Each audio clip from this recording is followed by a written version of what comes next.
You're watching Retro Cranbrook.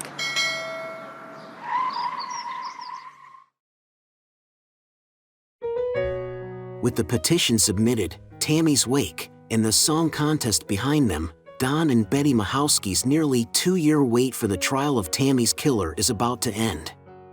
We'll get an update from Don about what he's been doing for the last 10 months, then straight to the Cranbrook Courthouse as the trial is set to begin. Join us as we start a new chapter in the series, What Went Wrong, 911 and the Loss of Tammy Ellis, Part 7, starts now.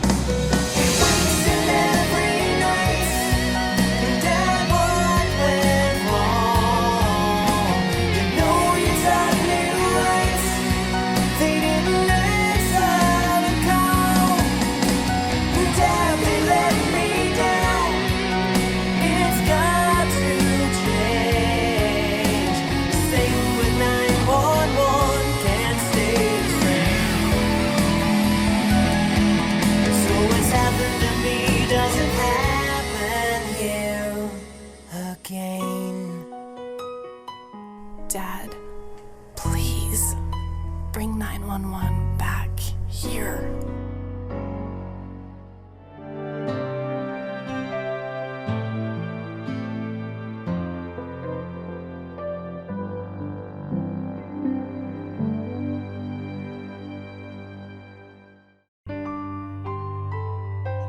Next thing I know, there's a bang at the door. This man standing there with his sawed-off shotgun. When I phoned 911, I was told all operators are busy. Please hold. Twice, at least. All emergency operators are busy with other callers. Please do not hang up. Your call will be answered.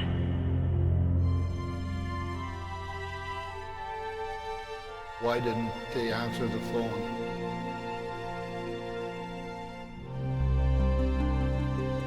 And I got this sick feeling inside of me that she could have been alive.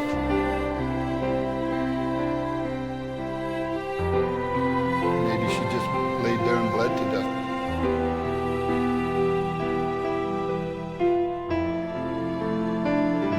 And I sure hope that you people can help me out.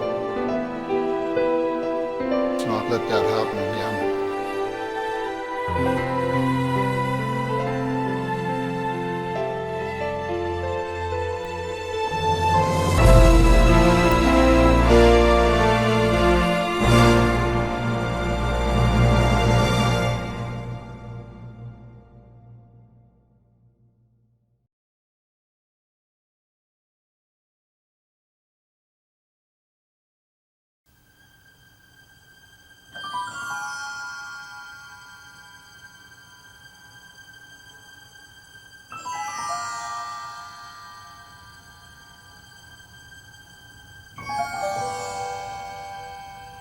Well, folks, I really want to thank all of you very, very much out of my heart and my wife for all the support and the signatures that you guys have given me.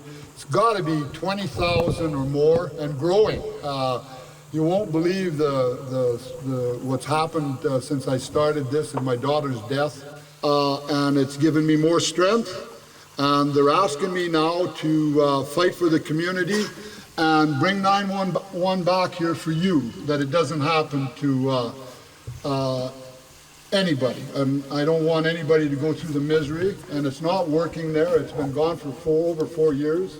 There's still problems. They're having problems in Kimberley, all over the place. So what I want to do is put my daughter to rest today. It's been a long time since her death. And I want to do that, and I want to thank everybody over and over. Everybody. I got 20,000 people to thank.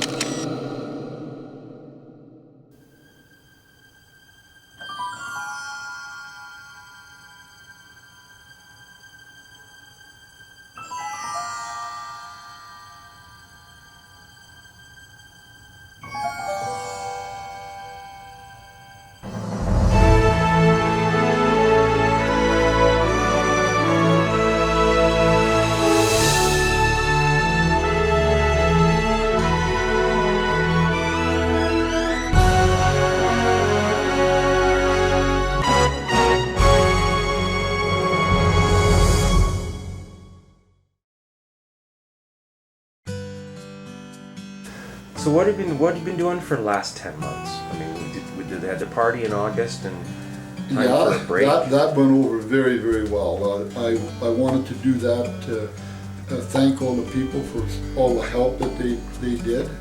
I was very pleased that the young girl here won for the song. That kind of stuff went over very well.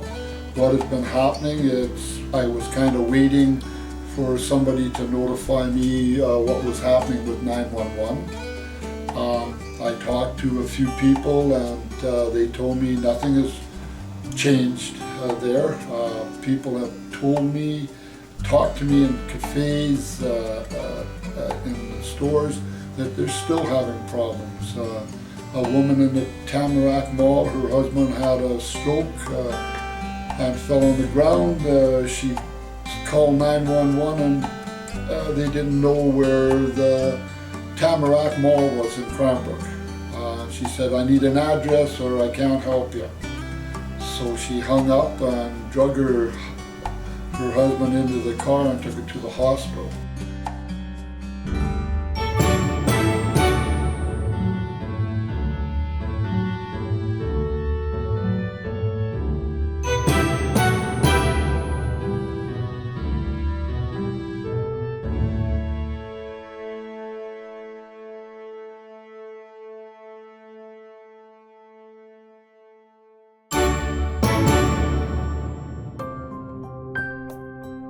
It's really, really tough on us. I haven't taken my daughter's stuff and try to go through it, and every time I go through it I just get that sickening feeling that 911 never answered the phone, and it's just made us absolutely sick inside. We've been fighting this for over a year now. We've got 20,000 hand signatures that me and my wife have got from people at about Tammy 911. There's 3,400 online, and it's still, people are still coming up and asking me to fight this, and it's getting pretty darn tough now with the trial, trying to get through all my daughter's stuff and all the pictures and stuff, and every time we go through something, we just get sadder and sadder every day, really. Take me back to those, take me back to that night in December when all of this happened. Okay, that was a very, very shock to both of us to get a knock on the door and saying that our daughter had been shot. It was on December the 17th at 11 o'clock. Since then it was Christmas. She was supposed to come to our place for Christmas with her friend for Christmas dinner.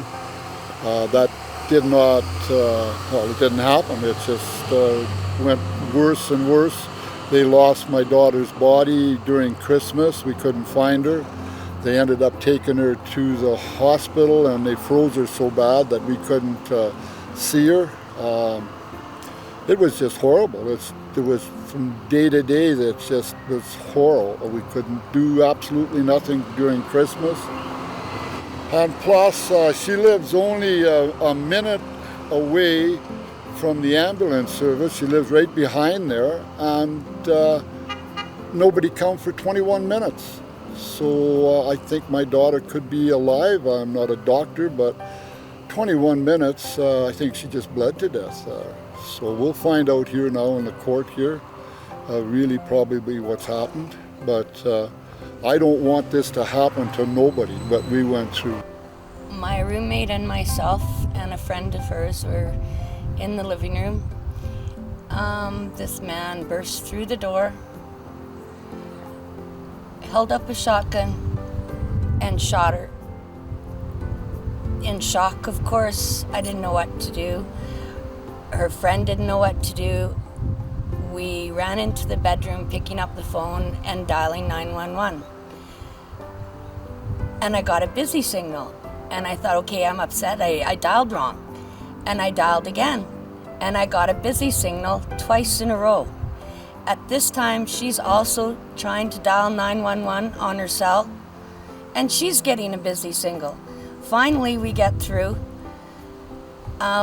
Help comes, within a long period of time, I'm sorry to say, but it was approximately 22 minutes. By then, there was nothing anybody could do. So it's still not working here. 911 is not working here, and it's just causing nothing but grief for people in this area. They don't know our area, and I don't think they have enough help to do it. To have a girl go on a break, well, there was 10 calls, and to put twice my daughter or my friend called 911 and put on hold. That's not right. We pay them very, very good money. And that's not right for them to treat us that way.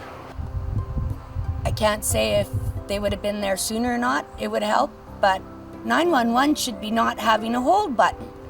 There should be an answer first ring. It's not a conversation line. It's an emergency. When you phone, you need to be connected with somebody now, not be asking addresses, names, wherever you are, what's going on. Send somebody. Obviously, they're in distress and need help, or they wouldn't phone 911, or they shouldn't be phoning 911. I wish they'd have 911 down here. I don't understand why they don't. Yeah, she's been really supportive with me, and she's been with me all the time. We've traveled around. She's been with me, and I really hated to do this because it just brings up more sadness to us, but she's been handling it not too bad. I don't think part of this trial, I think we'll have to take her out of there because there's stuff that I don't really want her to see, but we're going to try to stick it out, and we'll see what happens. I guess we just have to go from day to day now. Well, the distance is ridiculous. I mean, 22 minutes to get from there to here. I understand the police had issues and whatnot, but at the same time, that's a ridiculous amount of time for an emergency. And we have to go through Kelowna? Kelowna doesn't know any of the roads or anything out here. And half of the ambulance drivers and stuff, they don't know the back roads. If this was on a back road, who knows how long it could have been? Because they're not aware of the area.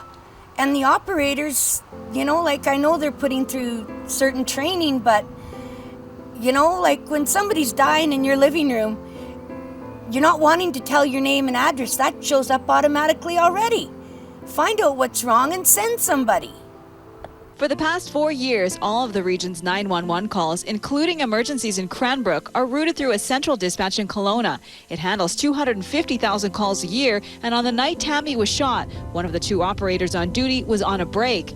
The RCMP says it has dealt with the problem by adding extra operators, but for many that's not enough. Critics say the centralized dispatchers aren't familiar with the area. Even after the call got through, it took an ambulance more than 20 minutes to travel the 5 blocks to Tammy's house. We want it back here. It worked here before. We know our area. And I want all you people to really, I want to help you guys to make sure it doesn't happen to you guys. It's been a really tough year and a half, and a lot of work me and my wife went through by ourselves. We had a big help from W5. W5 helped us a tremendous lot, but it was still a lot of work to do what I've done. And I hope I can do it for you people now. I'm really glad that finally we're going to get a closure on this and hopefully get the first degree. But it's sure been a long, hard road, and I can't wait for it to be over so that maybe we can start rebuilding our lives again. It'll never be the same without her. Well, I'm scared to go in and hear what has to be said. I was at the first part there, and it made me really sick inside. I just went home and I just couldn't get this out of my mind to see what's happening. And this is probably going to be worse now because it's going to get right to the nitty-gritties. And I guess I'm just going to have to be strong and put up with this. I don't want nobody to do it. And if anybody wants to phone me and let me, I'll tell them don't let this happen to you. This has been a total tragedy all the way around. Everybody's suffered. There's people in town that haven't even known Tammy that have talked to me and told me their stories of 911 that is still happening. People are still getting put on hold. I don't know how we can change things. We tried the petition. We're all struggling every day to try and make a change. And I can't understand the hurt and pain that Don and Betty are going through, because I know it catches me off guard quite often.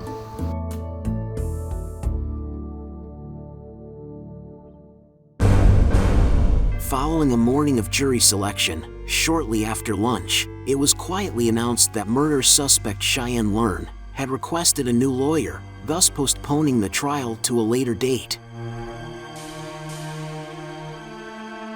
The first to break the story was Tammy911.com. Global BC News, after visiting the website, canceled the coverage planned for later that day.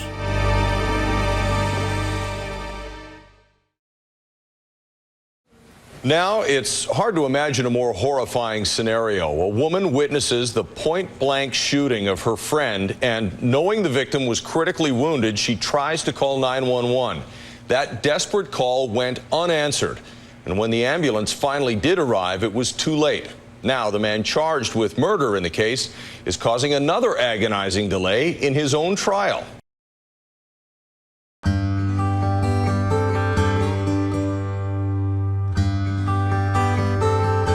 Yeah, I'll get some wood there for you.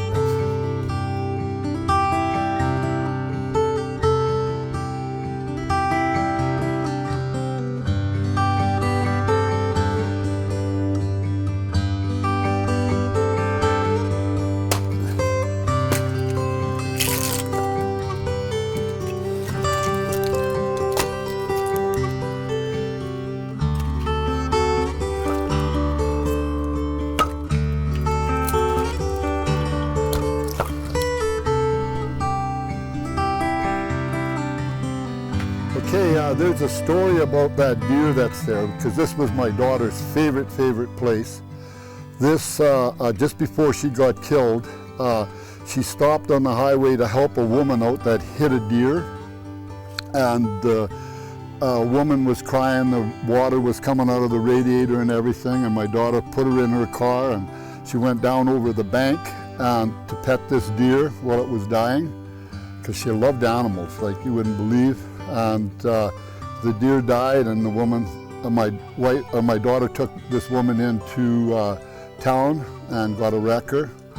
And then after that, when she got killed,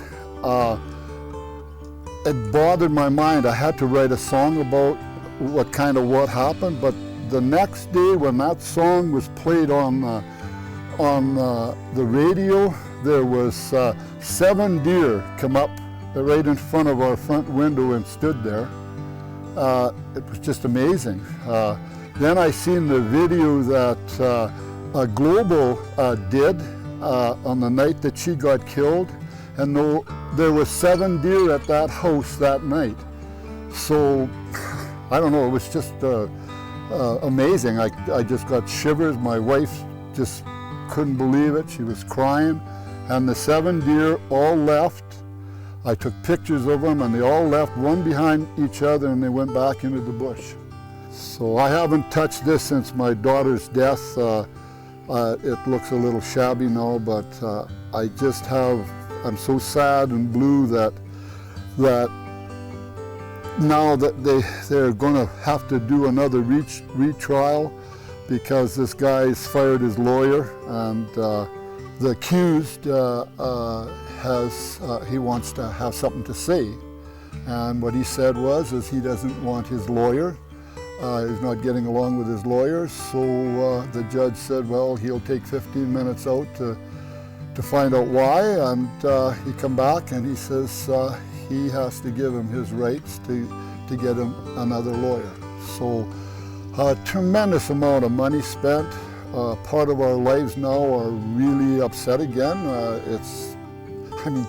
when it goes on and on like that, my wife is having a tremendous time with that. She just gets choked up and can't sleep. So it's going to make another, probably to September. I'm hoping that it'll come around again. So they're going to hear that. I was shocked. My mouth fell open and I thought, what? Well, what's he trying to do now? He knows he did it. He's guilty. It's first-degree murder. After they tell me that there's a new law coming out now, and if this new law does that, that means he'll get straight time in jail. So I think what he's trying to do is delay this somehow. I don't know how he's got it in his mind. It's this lawyer that he's got, there's absolutely nothing the matter with him. I think it's just him trying to kill time because he's just in a detention place now. So he probably is sitting there watching TV and eating good and playing pool or doing what he's playing golf there probably. So he doesn't want to go to prison. So he's trying everything to make it where he can get more time. And since this has happened, I did not ever know the guy, but since my daughter's death, I've had people come up and tell me that just a lot of stories about the guy, that he has a very violent temper. He doesn't work, he just bums around. He lives in a lousy trailer someplace. How much can we put up with, eh? But it looks like he's got more rights than I do. He can go up there and say this and that, and the judge has to listen to him more than he has to listen to me, I guess. Well, I really feel sorry for Lynn, where my daughter was, both of them were living together, working, and I really feel sorry for her because when all of this happened and stuff, even she told me that when after they tried to call the 911 and kept getting put on hold and stuff, she said when the police finally got there after 21 minutes, the dog came in and bit her. And she said now she's just petrified of dogs and the shock that she went through. I've talked to her quite a bit on the phone. She had to have some counseling because it was really super hard on her. I mean, I can picture what she's gone through. And since then, I found a lot of more friends that are so supportive. It's just amazing how people will come and support you. I had a wake for my daughter here, and there was over 100 people that come. Some couldn't come for the meal and stuff because I roasted the pig for them, and I wanted to thank all the people. So I did it. I did that to show my support for them for helping out so much. Yeah, this was my daughter's graduation picture, and I've always kept it here because I just loved it. I remember her graduating and stuff and buying her dress, which I just found in one of her trunks that I bought her, a nice pink for graduating. And these little angels here, people have come and donated or sent it to us or brought it to us because they always said, oh, Tammy was just an angel, just a sweetheart angel. This is, she used to like unicorns, and another girl that she used to go horseback riding brought it over and give it to her. Well, we just put it on the picture, eh? But I would really love to see 911 back here again for the people in this area, and a sign made up Tammy's 911, a big huge sign. And hopefully that would ever, I don't know if it'll ever come, but I would really hope that it does, because then it'll be good for the people in this area, and the people that were on 911 here know the area very good. They've told me a lot of stories about the 911. Even I've got calls from Kelowna And they said it'll never work there. And these people have worked there, so I'm going to still keep fighting it. That's one of the horseshoes that off of her horse, and I ended up putting a picture in there and hanging it up. So now we have 20,000 hand signatures. We have 3,400 or over that online, but it's blown up again, the 911, since the top trial. It'll probably blow up more when the press gets a hold of all what's been happening. I think the people are going to be able to say something about this. And of course, you know, people got lots of power too, and the voting and all that kind of stuff. So we'll see what happens. Maybe talk to me in 6-7 months from now, we'll see what happens. So that's what I've been doing for 10 months. Stuff is still coming in. I just took some more stuff over to Bill Bennett's office and dropped it off, the signatures. So there's still people that are out there carrying, and a lot of them are scared of what's happening. There was another story that was told to me that the guy and his wife from Russia were driving down the road towards the pulp mill in Tata Creek and hit an elk, rolled over, and his wife couldn't, he got hurt pretty bad, and his wife couldn't get out, and he tried calling 911 too and got no response. He didn't know where Tata Creek was. I want to let these politicians know that you guys are really serious, because you don't want to have what happened to me and my wife. You don't want that to happen to you. Yeah. So people have been, you know, some people have been making comments about being afraid to tell their story, thinking that they'll, you know, have some kind of retaliation from the RCMP or people something. would be mad at them or whatever, and really it's the opposite. I mean, if they don't say nothing, then that could happen to them, eh? So the people I talked, they said, oh no, gee, that you know, it could cause problems, people might get mad at me and whatever. But they're not going to get mad at you. They're just going to say, hey, well, look at this person here has had problems too, and they don't want to really go out and speak about it, eh? Mm-hmm. So that's up to them now, because we're at the point now where that's what we need, is we need those people to come out and speak out and say, look at, this is what happened to my mother, or whatever, I don't care, but kind of, as long as it goes on there and it's the truth, I'm happy with, I'd be happy with that. So Bill Bennett needs first-hand accounts from the people who actually had the That's problems. That's what he's asking for, with yeah. names said, attached to it, so it gives rigidity to it. He wants to know. See, that's where the hand signatures had taken so long to get, and he took them in too early. I said, I'm not finished doing the petitions, because we even wanted to have a big rally, and I kind of backed off on that to see what was going to happen with the petitions. I mean, over 20,000 hand signatures. I mean, there's not too many people get that, just me and my wife, eh? So that was really important, and I thought that was going to make a big change, eh? So that's what's been happening.